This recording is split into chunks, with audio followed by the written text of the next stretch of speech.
Someone said to me the other day, Britain's stuck in the past. But in reality, it's not.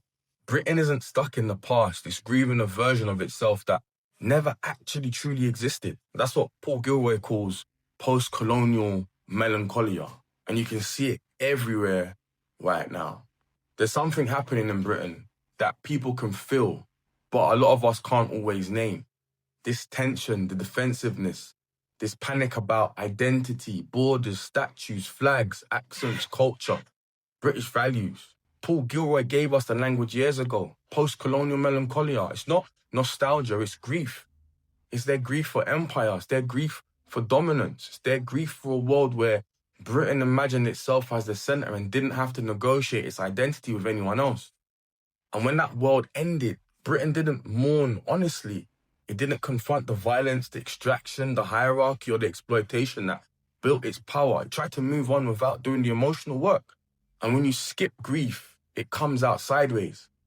And today you can see that post-colonial melancholia in the immigration panic, the obsession with taking our country back, the fear of multiculturalism, the rewriting of British history, the moral panic around Black, Brown, Asian, and Islamic culture, the attacks on wokeness, the denial of racism, the national outrage when statues are questioned, the idea that diversity is a threat, not a truth. Because when a country refuses to face its past, anything that challenges the myth feels like an attack. That's why people say Britain was great before immigration, even though immigration rebuilt modern Britain.